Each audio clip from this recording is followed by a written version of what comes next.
आज है शिवरात, सावन के पहला शिवरात और यहाँ मम्मी पूजा कर रही हैं।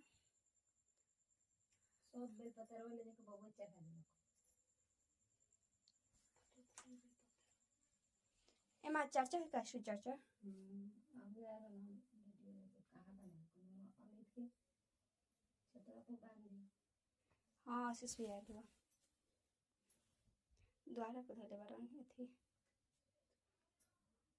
अरे से चर्चा हो ना तो खातिर ये देखिए यहाँ पे वो सेट करने वाला गया है। हाँ मशीन मंदिर पर यही नहीं है क्या कहते खोला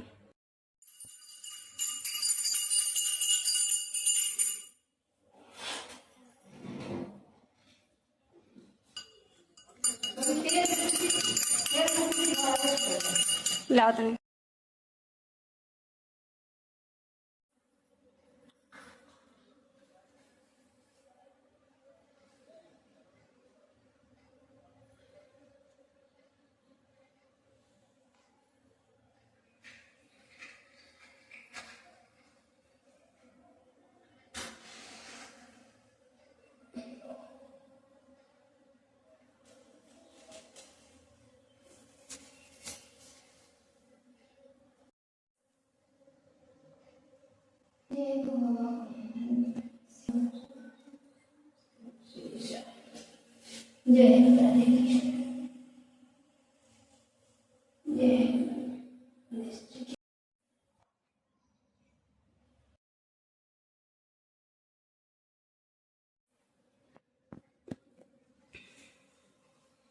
श्री शिवाय नमस्तु।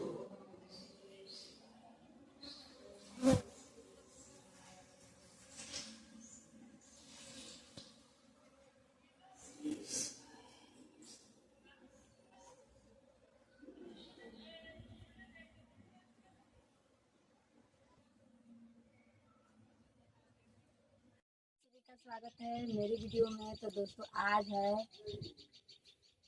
आज है सावन की सोमवारी, सावन की शिवरात। तो सावन की शिवरात के लिए हम लोग सब कोई मिलकर अपना महादेव के पास जाएंगे और चर्चा करेंगे सब गुरु बहना मिलकर। तो हमारे साथ चलिए मंदिर के पास और चलिए आप लोग को भी चर्चा पूरा चर्चा सुनाएंगे और भजन भी सुनाएंगे। आप लोग सुनते रहिएगा और भजन के और चर्चा के आनंद लेते रहिएगा। आप लोग कैसे हैं? मेरा उम्मीद है आप लोग अच्छे होंगे, स्वस्थ होंगे और मस्त होंगे। तो चलिए हम चलते हैं अपना मंदिर के पास।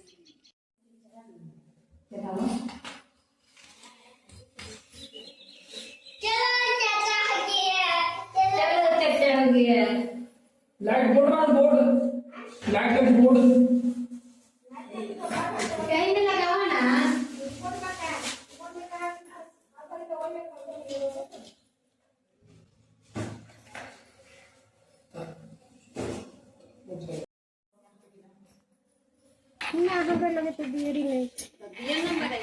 हेलो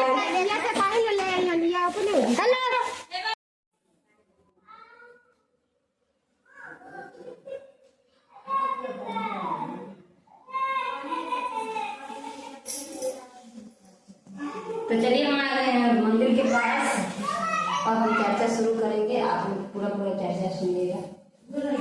हे महादेव, जितना भी हमारे दुख है देखेंगे और सुनेंगे उसको भी दया करिएगा महादेव। हे महादेव अध्याय से ही चढ़ाई तो हमें चढ़ा दी।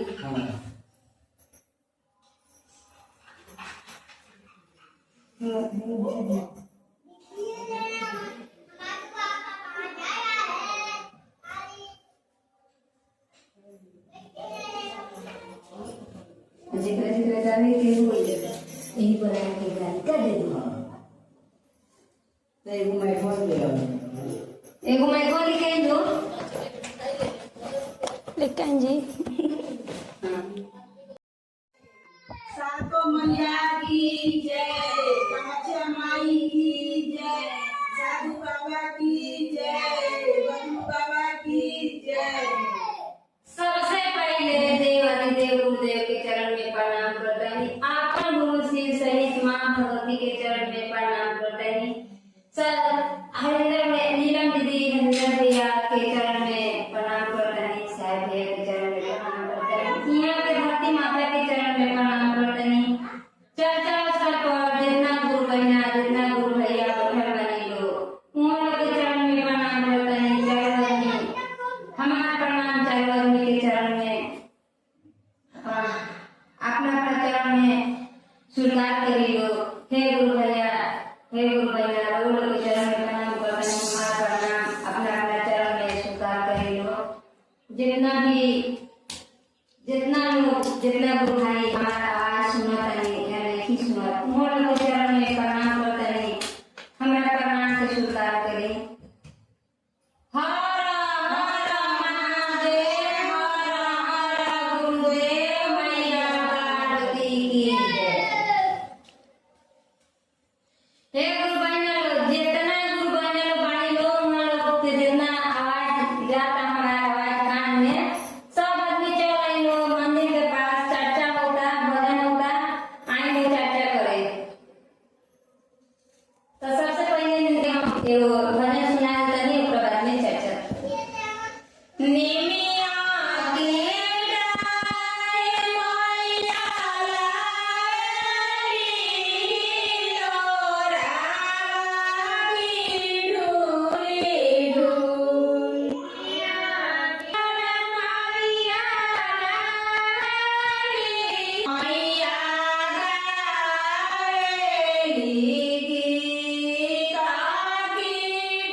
नौकर कहना एगो काम करे मड़ई के पीछे जाई वहाँ के जाती तो पार्वती उठली और गईली मड़ई के पीछे।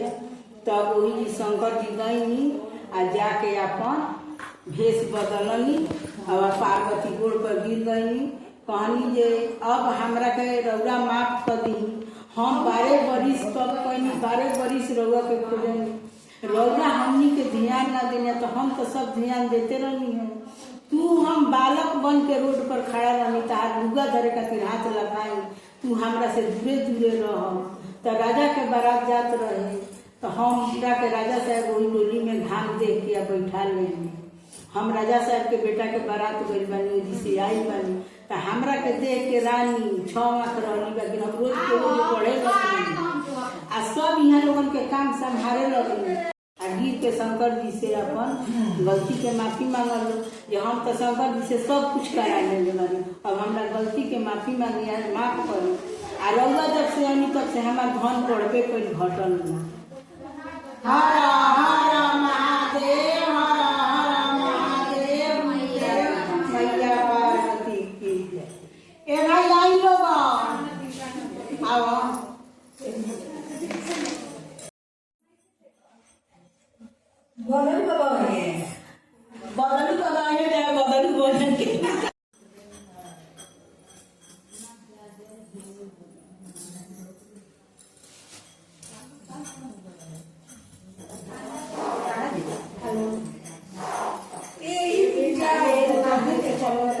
बदल के चरण में प्रणाम करते हैं। साहेब दीदी के चरण में प्रणाम करते हैं। जितना सेंटर में उपस्थित गुरु भाई बैठे हुआ सबके चरण में प्रणाम करते हैं। हमरा प्रणाम के अपने चरण में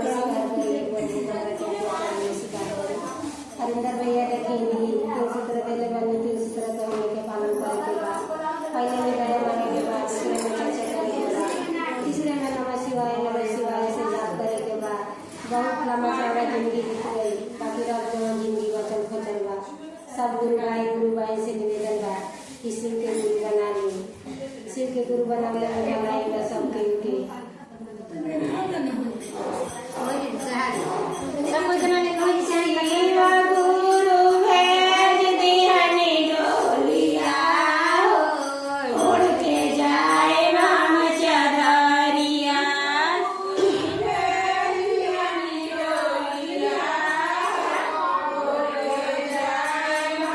शिवा गुरु भेज लास्ट तक पानी है चाची। लास्ट के बाद घर में बैठल हाँ चाचा कहा हाँ चाचा खत्म यार तस्वीर रात दू गो बेटा रहे एगो बेटा रहे एगो बेटी रही राय सब बोले ना बहुत धन संपत्ति रहे ओकरा लोग के।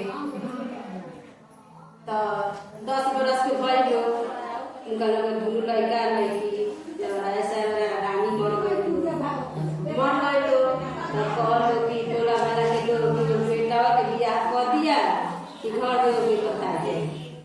तो बेटा के बियाह भई उनकर बेटी रानी रहली जब माता जी के एगो चाचा कहतनी देखी लो चाचा कही लो श्री गुरु के बाकी का एगो माता जी के चाचा कह एकदम जरूरी बा से माता जी के चाचा कहे के चाही माते जी में पढ़ने माते जी पहले बारी माता जी के माता पूजा करले बा तब श्री गुरु के पूजा लोग करत दुनिया में पढ़ता हूं जहाँ बारी जहाँ माते जी के अलग पूजा भइल बा तब श्री गुरु के शंकर जी के पूजा होता। तो का बड़की उनकर बेटी रहली तो माता जी के भक्त रहली सब का उनका बियाह शादी हो गई उनका भाई के तो भौजाई आई रहली तो भौजाई के बहुत मान जान पूरे कर जहाँ माता जी के भजन होके जगराता होके चाचा होके शंकर जी के लगे माता जी के लगे वहाँ जा अपन प्रसाद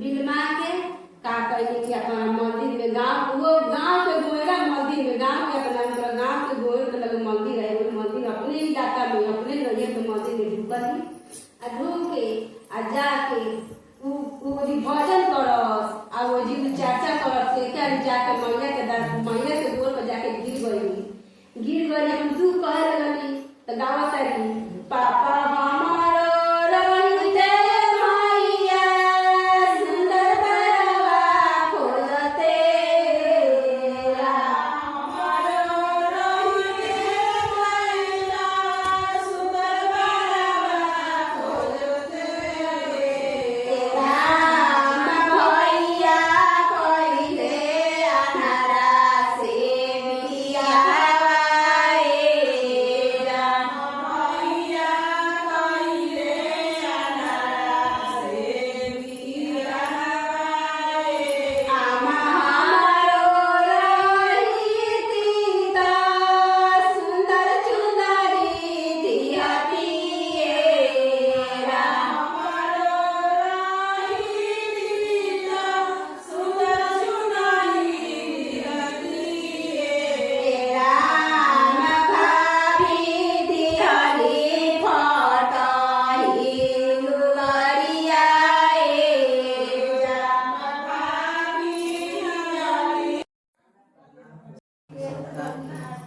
कार्तिक गणेश का चांद प्रणाम गणेश हमरा प्रणाम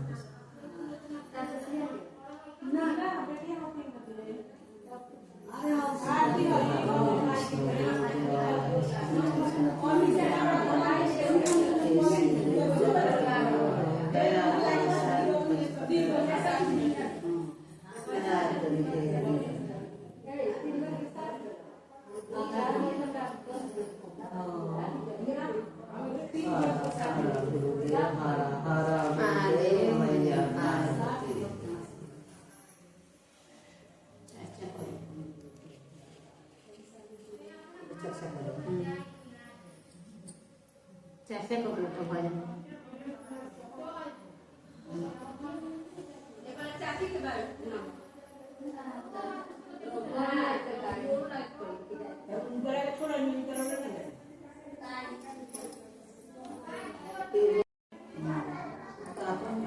कैसे करूँगा कहीं ना कहे थी अपन महादेव से ब्राह्मण रहलन तो ओकरा बाल बच्चा ना रहे, उनका बाल बच्चा ना रहे तो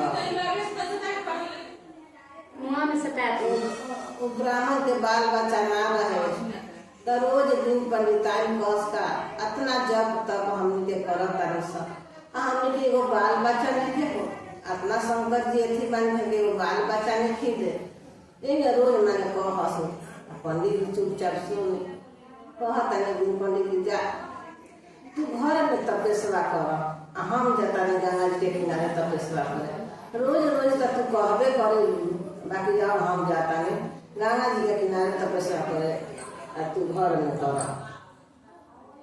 तो गंगा जी के किनारे पंडित जी चल गए ये अपन घर में जब तप कर जब तक घर में करता रही पंडित जी गंगा जी के किनारे तपस्या करता तो कहलन कि वही झिम झिम बरखा बरसत रहे तो वही में कहलन शिव गुरु के दोनों जना के तो हारा सिला गई बा कि उ घर में करस तपस्या हम गंगा जी के किनारे तपस्या करे हमके का कल जाए मैया पार्वती का कल जाए चले उनका द्वार पर उनका मंडप में चले के हमने गया तो अरे तब जब तू ही चलता हो तो तू ही चला पहले तू ही दी कहता कि ना ये के संग चलल जाए हमके तो उनका सफल हो ये अकेले गला से सफल ना हो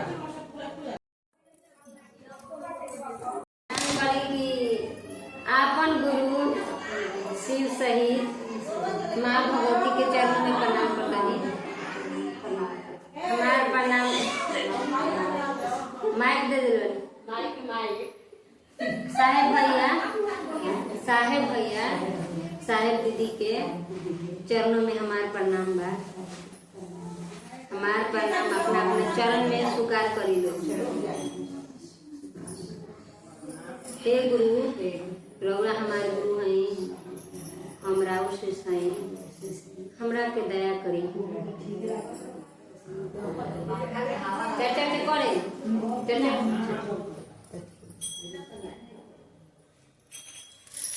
आई चाची अभी मैं तो पानी गो लगी पानी की ना पानी की आपन गुरु शिव सहित माँ भगवती के चरण में प्रणाम करते हैं आपन गुरु शिव सहित माँ भगवती के चरण में प्रणाम करते हैं साहेब भैया साहेब दीदी के चरण में प्रणाम करते हैं हमरा प्रणाम के चारों आदमी अपना अपना चरण में स्वीकार करिए चारों आदमी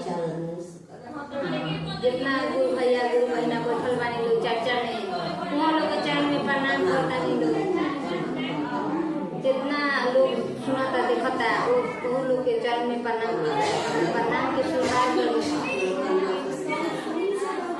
हे गुरु रउआ हमार गुरु हैं हम राव शिव शिष्य हैं हमरा के दया करी रउआ दया ना कर के दया करी जगत के गुरु रउरा हैं पिता परमेश्वर रउरा हैं हर घर के बाबा पहले अब घर के रउरा सबके गुरु हैं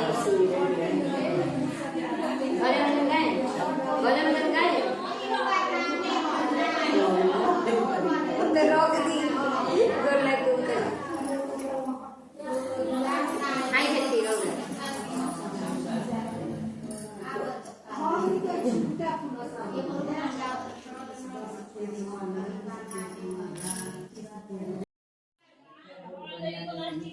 भैया बैठे बैठे चर्चा लोग के प्रणाम हमारा प्रणाम अपने अपने चरण में स्वीकार करें पूरा हमारे गुरु हैं हम राव शिव सहित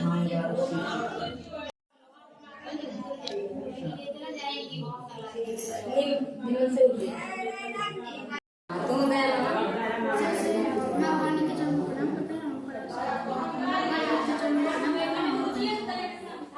साहब भैया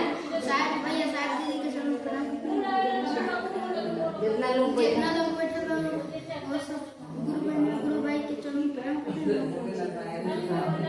हे गुरु रघुरा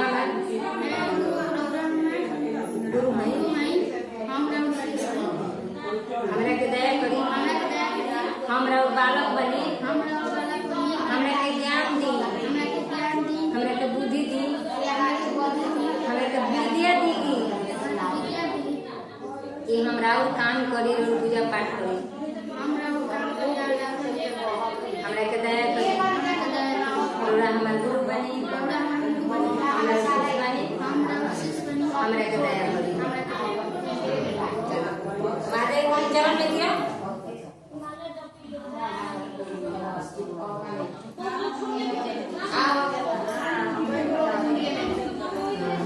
अपन गुरु श्री साईं माँ भगवती के चरण में प्रणाम करते हैं। रवा हमारे गुरु हैं, हमरा बालक बने, हमरा के दया करे, दया करी कि हम पढ़ ली लिख ली राउर हम पूजा पाठ करी।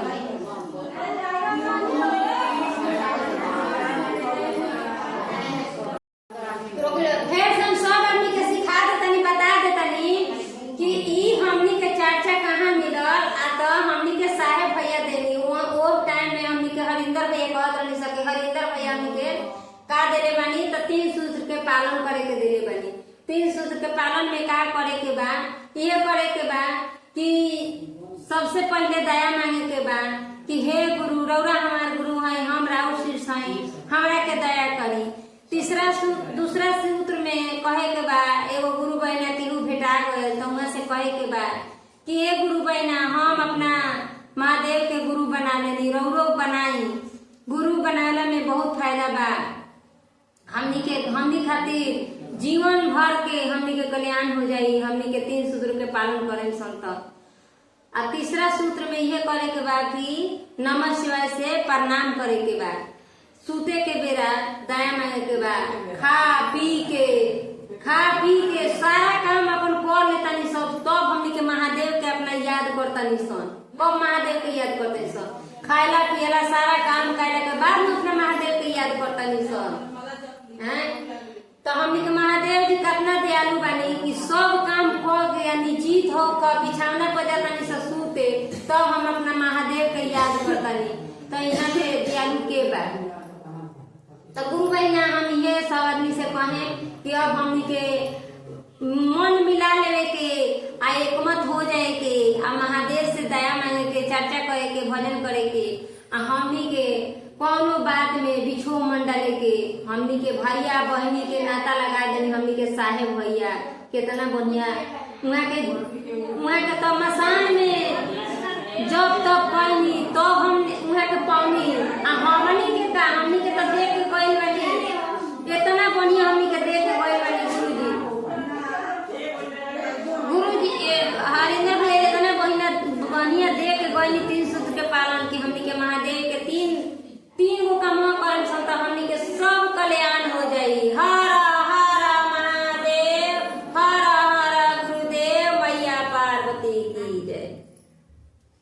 काम धंधा छोड़ले बानी, चर्चा में बैठल बानी।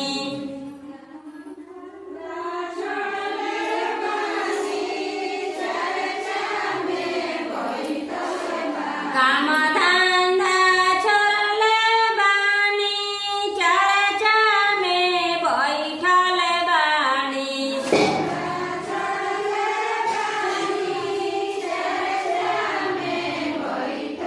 गुरुजी से दया मांगतानी, सुनी गुरुजी हो।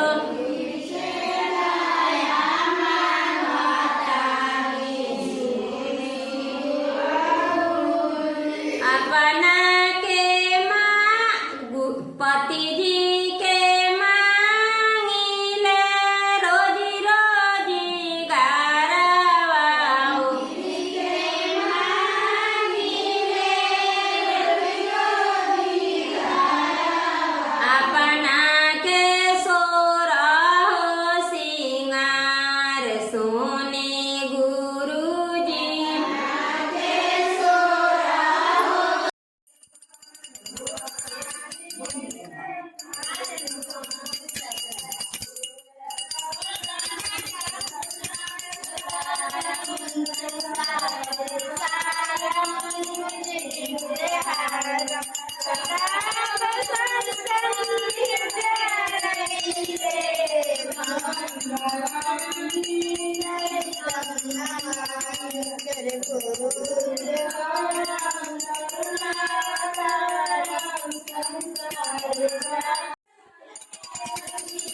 पार्वती के मैया के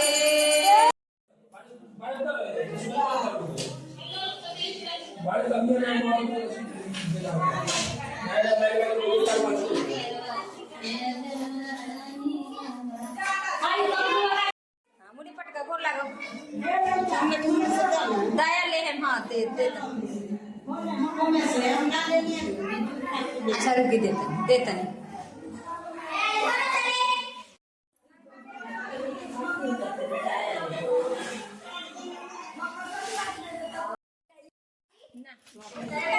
रेडियो लगा दिया जाए। ये देखिए मम्मी तो प्रसादी खा रही है क्या करी और बसाई दे दो बढ़िया के अब देते ही रहते हैं सूप के हमरा घरे होई मैया तर